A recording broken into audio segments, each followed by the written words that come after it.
Bueno, nuestra idea general se traduce en los siguientes objetivos particulares y los voy a leer rápidamente. Uno, destacar el carácter situado de los procesos y los sesgos implícitos en cualquier corte de datos.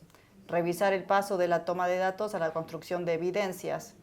Reconocer los compromisos epistemológicos de las miradas teóricas, debatir la dicotomía escala-ambiente y las agencias reconocibles desde las diferentes perspectivas y recortes. Sí, este es un objetivo que tiene que ver un poco con el sitio del que vengo yo, pero en parte también va a discutir con estas teorías de cómo poder hacer visual ideas que son bastante extrañas. ¿Qué significa conocimiento situado?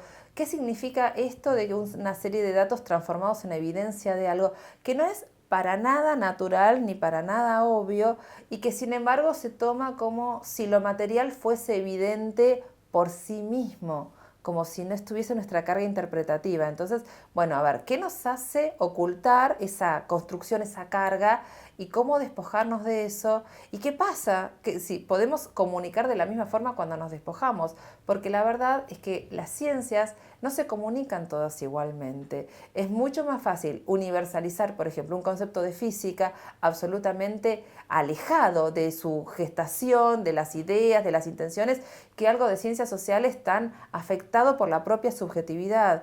Y las estrategias de comunicación tienen que ver con eso, con lograr hacernos tan comunicables sin perder esta carga subjetiva que realmente nos constituye. Y un poco este primer objetivo tiene que ver con, bueno, cuáles son nuestros compromisos epistemológicos que nos traban ver eso y cómo salvarlos. Bueno, paso al siguiente objetivo. Dale. Avanzar con una mirada que entienda el mapa como discurso. Tomar el caso norpatagónico como ejemplo, trabajar el par conceptual geografía, colonialidad y el reconocimiento situado de variables asociadas a perspectivas étnicas y de género.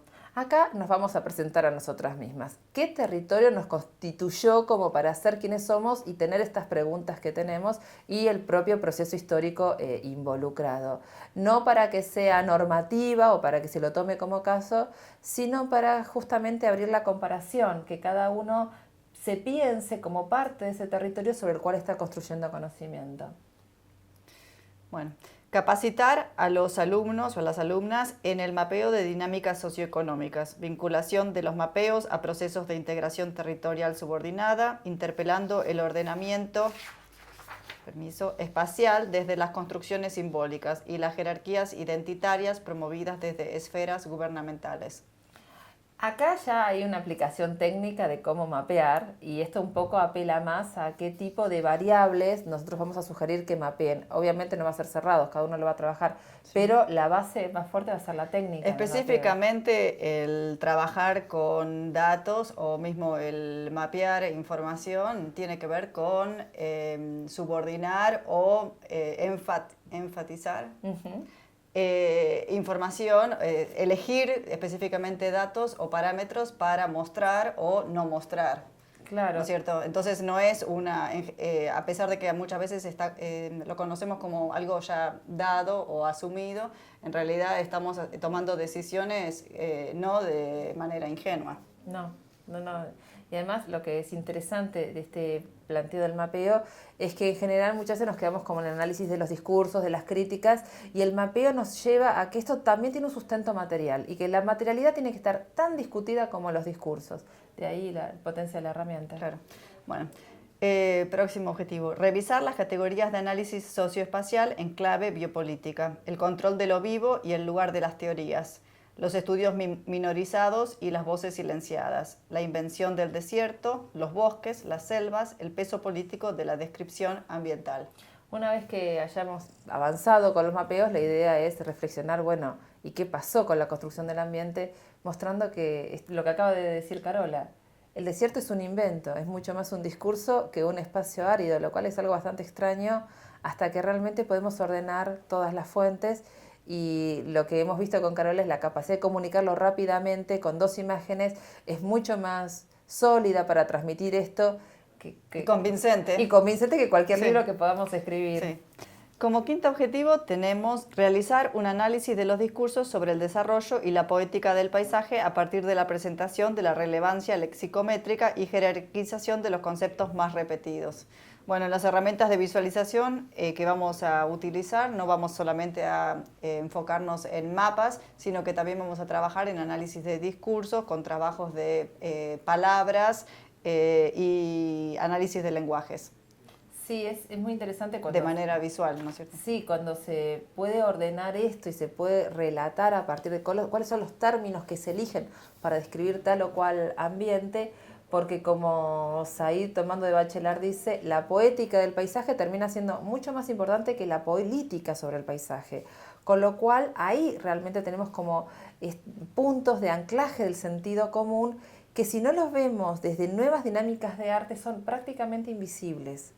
Y ahí, bueno, va a ser como re bueno empezar a aplicar estos software. Sí, es interesante. Además que es bellísimo. Cuando empezamos a trabajar con herramientas visuales, también entra la parte estética de comunicación y es algo que termina siendo en general muy gratificante y aparte que tiene bastante impacto.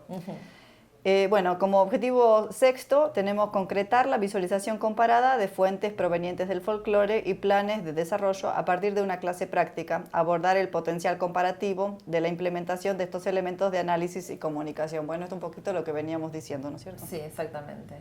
Y que tiene que ver con que los objetivos también los pensamos pensando en la práctica, no solamente en la teoría. Mismo vamos a analizar comunicaciones visuales como mapas, a lo mejor históricos, comparados y interpretándolos de una manera... Como lenguaje. Sí, como lenguaje. Como parte del lenguaje y como parte del lenguaje de poder. Bueno. ¿Y el último objetivo? Bueno, y como último objetivo tenemos repensar las vinculaciones entre las perspectivas analíticas del curso, geografía, género, etnia y clase. Visualizar la dependencia mutua a partir de observar el ordenamiento de los datos, tomando como caso a los planes de desarrollo en Nor-Patagonia a lo largo del siglo XX. El desafío de colonizar una naturaleza reducida a recursos y el riesgo detrás del modelo de desarrollo imperante. Esto tiene que ver con los resultados de nuestras propias investigaciones y las claves comparativas con cada uno de los escenarios que cada uno vaya a traer como tema de investigación. El objetivo se va a cumplir en tanto y en cuanto hayan llevado adelante, digamos, cada uno de los objetivos. La idea no es dar a conocer nuestros resultados, sino que eso sea como la base de una comparación mucho más amplia. Bien, a partir de estos objetivos fue que armamos las clases y el detalle son 10 clases que van a empezar a partir de la semana que viene. La primera de ellas tiene que ver con el primer objetivo, que son el criterio y recortes de conceptos invisibles, esto que decíamos de saberes situados, teoría decolonial y formación de márgenes. ¿Qué queremos plantear en esta clase?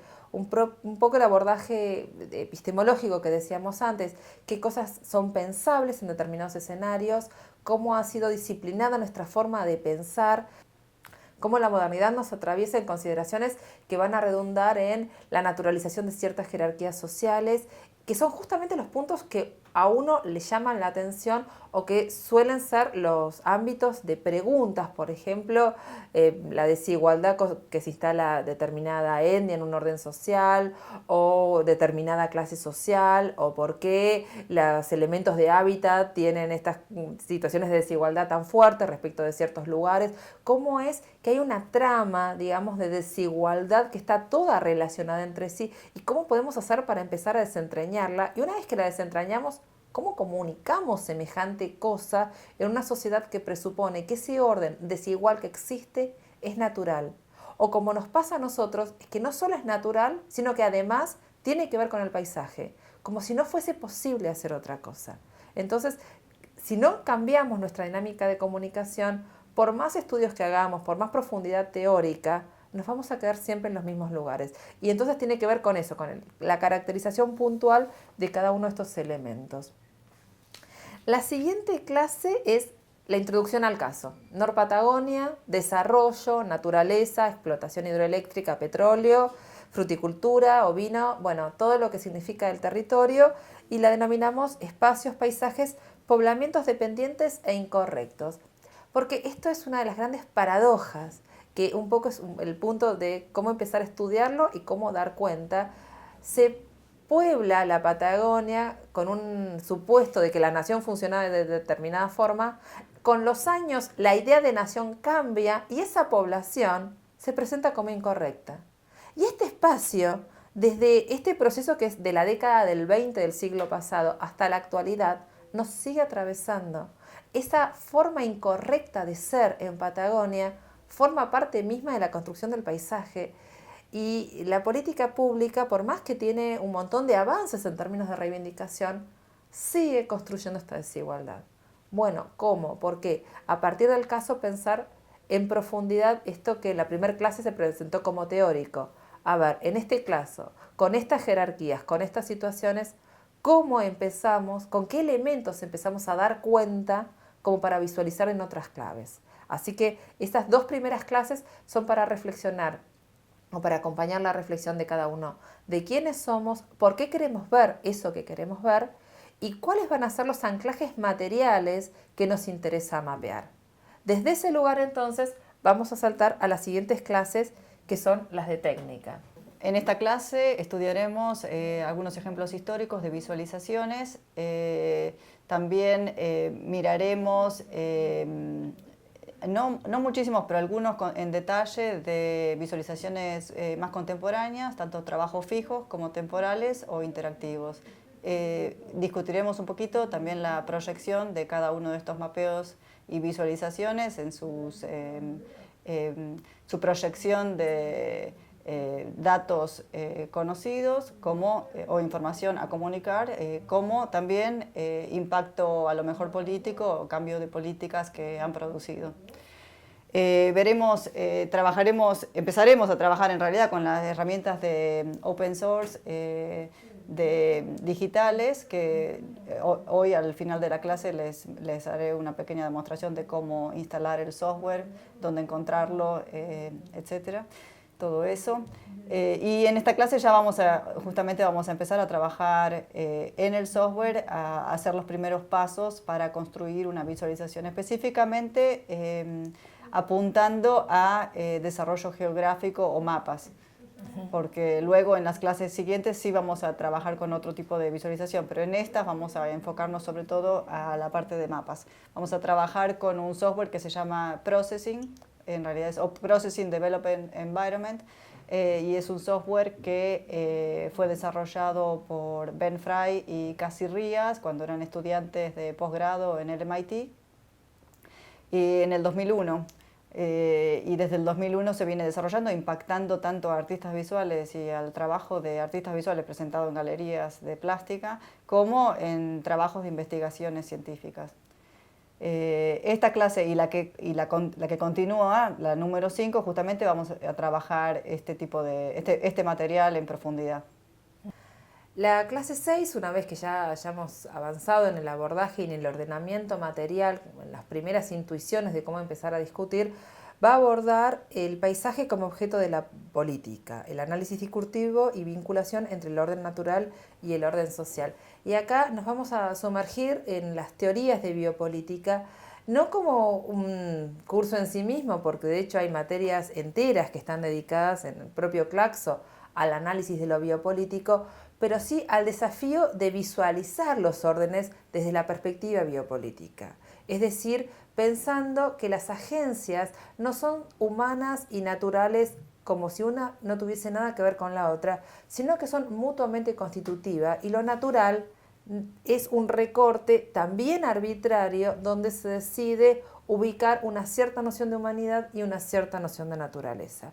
A partir de la discusión teórica vamos a volver al caso de Nor-Patagonia, viendo cómo no se puede pensar la política si no es biopolítica, porque la política patagónica es mucho más sobre el paisaje que sobre sus poblamientos.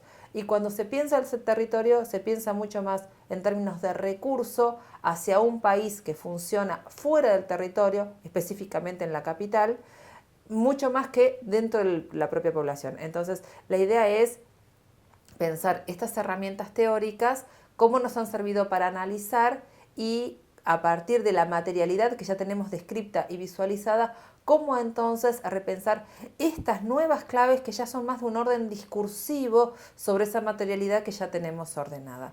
Y ahí entonces vamos de nuevo hacia las clases técnicas, la 7 y la 8 y Claro, la 9. esas clases van a ser específicamente de trabajo sobre el software, con ejercicios, paso a paso, tratando de descifrar discursos o lenguajes. En realidad estamos desde la parte visual, porque justamente el lenguaje no es mi área es la parte visual. Desde la parte visual vamos a aplicar o ver cómo podemos aplicar estas herramientas digitales para descifrar contenidos dentro del discurso. Bueno, en la clase número 7 y 8 vamos a volver a trabajar con la herramienta de Processing. En realidad espero que no la dejemos de lado en ninguna clase, justamente porque lleva bastante tiempo y esfuerzo tratar de absorber los conocimientos de la herramienta. Al mismo tiempo tiene un montón de facilidades justamente para la creación visual de manera rápida y la importación de datos mismo o de textos. En estas clases vamos a enfocarnos, en vez de apuntar a la parte de mapas o más de información geográfica, al análisis de textos y de discursos. Entonces vamos a trabajar esta herramienta para a lo mejor hacer decanteos de palabras, contenidos y poder aparte tener un output visual comunicativo de un discurso. Sí, una de las cosas que más, o uno de los puntos de partida, de hecho, con el trabajo con Carola fue justamente poder salirnos del discurso como folclore, como un relato pasivo en un sitio del cuento, de una mitología que no es tan problematizada en términos de política pública, y cuando uno la ordena sobre el territorio y la relaciona con los mapas ya elaborados anteriormente, toma un tono totalmente distinto porque se observa como constitutiva. Así como el discurso geográfico es un discurso de poder, los relatos, los términos que se eligen, en este caso va a ser para el análisis sobre el paisaje, pero que lo podemos proyectar en cualquier otra construcción subordinada. Bueno, todos esos elementos, cuando uno cruza la materialidad con la práctica discursiva en un ordenamiento de mapas, en una vinculación de redes, en qué término se asocia a qué término la mayor cantidad de las veces, bueno, ahí es como que empieza a explicitarse, digamos, la construcción de poder detrás de estos relatos que se suponen naturales. Mismo las herramientas de visualización sobre textos y discursos nos permiten analizarlas de manera comparativa. Absolutamente. Mismo, claro.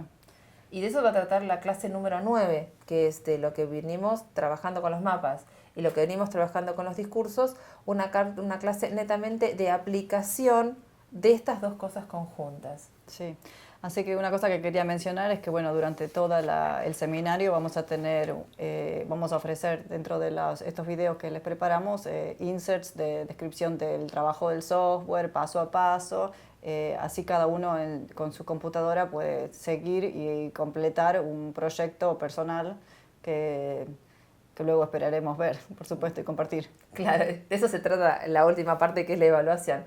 Pero lo que es importante es que lo vayan haciendo paso a paso. Después de cada clase van a estar muy guiados, van a tener las salas de chat, todo lo que sea la estructura informática de Claxo, pero además, bueno, este seguimiento específico a través de los software libres que tienen. Sí, una gran comunidad también, y justamente también yo les voy a alcanzar todo tipo de links y lugares en donde además de la comunicación conmigo pueden tener muchísima ayuda. Processing tiene una comunidad muy grande ya en todo el mundo y hay un fórum, por ejemplo, en donde también justamente se contestan problemas específicos al trabajo, o uno puede encontrar o inspirarse mismo en trabajos de otras personas. Justamente se comparte muchísimo el trabajo, el código, y uno puede aprender sobre la misma herramienta desde otras personas, a lo mejor sentadas en cualquier parte del mundo. Sí, esto tiene que ver un poco con nuestro compromiso ético. Nosotros estamos totalmente a favor del software libre. Y entonces no es algo menor la elección, y tampoco el dictado del curso en este sentido también. Sí. Es bueno, una de las filosofías de los dos creadores, estos de Processing, Ben Fry y Cassie Rías, ha sido justamente difundir el conocimiento de programación informática a los que justamente dentro de lo que es las áreas que en general no estarían con ese conocimiento, como las ciencias humanas, el arte, y también instruir de manera visual a justamente las ciencias que no esperan a lo mejor ser tan visuales como las ingenierías, etc. Es como que conecta los mundos y justamente ha abierto un mar de posibilidades. Bueno, y a partir de todo este trabajo tan técnico y de observar los mapas y de pensar en la comunicación estética, las últimas 2 clases nos van a volver a traer a la parte más dura y árida, digamos, de la construcción teórica, es decir, de lo que veníamos, de lo que presuponíamos, de lo que ya teníamos hecho, transformado en mapas. Ahora, ¿qué vemos? Y ahora que vemos, en la clase 10 lo vamos a discutir en términos del debate decolonial sobre las nociones de naturaleza, desarrollo, riesgo, pensar los mapeos de los condicionantes y la resignificación del lenguaje digital sobre la construcción, básicamente, volviendo al caso, de los órdenes geográficos, digamos, de estas estructuras materiales que presuponen la contención del orden social. Y la clase 11, ya habiendo pensado muy fuertemente en estos términos biopolíticos y sobre todo en la carga de agencia que tiene el paisaje y de la forma en que se constituye como determinante, la clase 11 y la última de reflexión teórica, pensar, ok, ¿y qué pasa con las sociedades? Y cómo esto se traduce a las sociedades y cómo esto se silencia, cómo esta traducción se silencia, como si, digamos, los que tienen menos recursos fueran responsables por su etnia, práctica, usos, costumbres o lo que sea de esa situación de vulnerabilidad. Cómo esto nos permite realmente quebrar en una forma muy rápida y muy dinámica estas jerarquías tan naturalizadas, tan establecidas y dejar de justificar en el paisaje. Hay un cuento muy lindo de Elias Shakir que a mí me parece muy significativo de una persona, viene después de una de las grandes nevadas, donde a una persona, bueno, le pasa todo, se le mueren los animales, y le dice a otra, pareciera que el clima y los políticos se ponen de acuerdo para atacar a los que menos tenemos. Y eso es un poco lo que pasa en Patagonia.